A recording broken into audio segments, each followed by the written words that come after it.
A ver, situémonos en un escenario hipotético. Año 2026. Las noticias están que arden. Todas hablan de una crisis geopolítica que está al borde del abismo, la tensión entre Estados Unidos e Irán.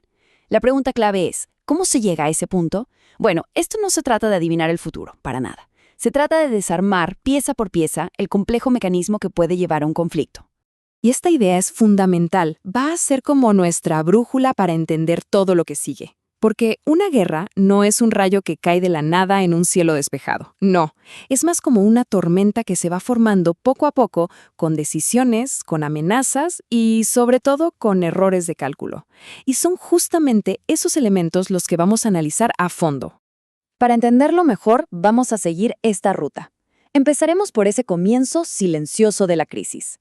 Luego, vamos a explorar los tres grandes motores que alimentan la tensión: el factor nuclear, la lucha por la influencia en la región y el cálculo político-militar. Después de eso, nos vamos a meter de lleno en el verdadero peligro, la escalada. Y todo va a terminar con una pregunta decisiva. Ok, primera parte.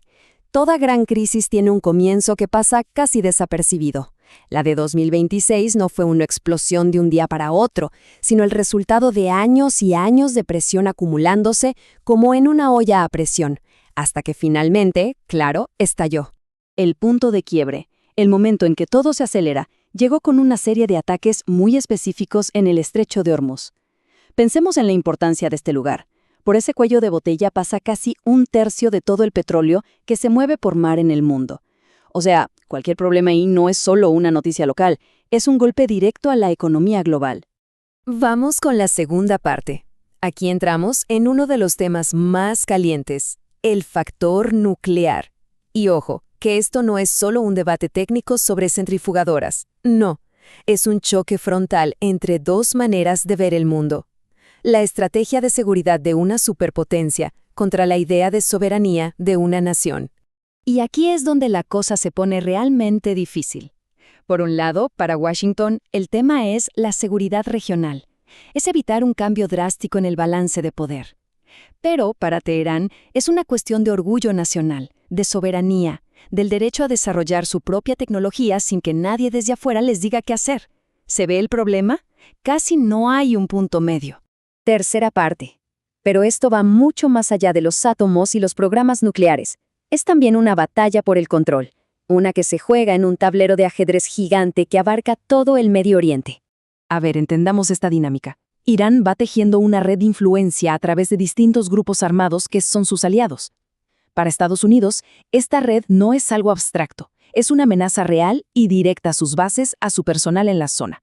Entonces, cuando uno de esos grupos ataca a un país aliado de Estados Unidos, la respuesta estadounidense suele ser durísima, y eso alimenta un ciclo de ojo por ojo que es increíblemente difícil de parar. Cuarta parte. Y con esto llegamos al tercer factor, que quizá es el más explosivo de todos, el cálculo político-militar. Esta idea tan peligrosa de que se puede usar la fuerza, no para ganar una guerra, sino como si fuera una herramienta más de la diplomacia, como un mensaje enviado con un misil. En la cabeza de un líder, un ataque limitado y quirúrgico puede parecer una jugada maestra, ¿no? Un mensaje claro para sentar al otro a negociar o para proteger ciertos intereses. Pero esta lógica tiene un problema gigantesco. Una vez que se aprieta el gatillo, se pierde por completo el control sobre cómo va a reaccionar el adversario. Y esto nos trae directamente al corazón de este análisis, al peligro real, que no es necesariamente ese primer ataque, sino la cadena de eventos incontrolables que puede desatar. Es que es como una fila de fichas de dominó. Todo empieza con un ataque que se supone limitado, pero esa ficha derriba la siguiente, la represalia.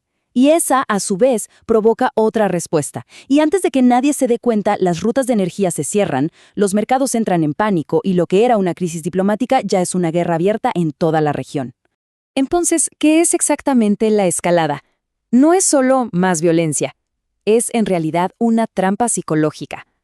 Es un proceso donde los dos lados dejan de actuar con estrategia y empiezan a reaccionar por instinto, perdiendo de vista el objetivo original, arrastrados por la pura inercia del conflicto. Miren, si hay una sola idea con la que debemos quedarnos de todo esto, es esta. El peligro no está en una sola bomba o en un solo misil. está en la reacción en cadena que pueden provocar. Ahí, justamente ahí, es donde vive el verdadero riesgo de una catástrofe. Última parte. Después de recorrer todo este camino tan peligroso, al final, todo se reduce no a una respuesta fácil, sino a una pregunta. Una pregunta clave que nos obliga a elegir entre prevenir o reaccionar. Porque la gran paradoja es que, en una crisis así, lo más probable es que nadie quiera de verdad una guerra total. Pero la pregunta importante no es quién la quiere. La verdadera pregunta es quién tiene la claridad y el valor para frenar esa maquinaria de la escalada antes de que sea demasiado tarde y la lógica de la fuerza se imponga sobre todo lo demás.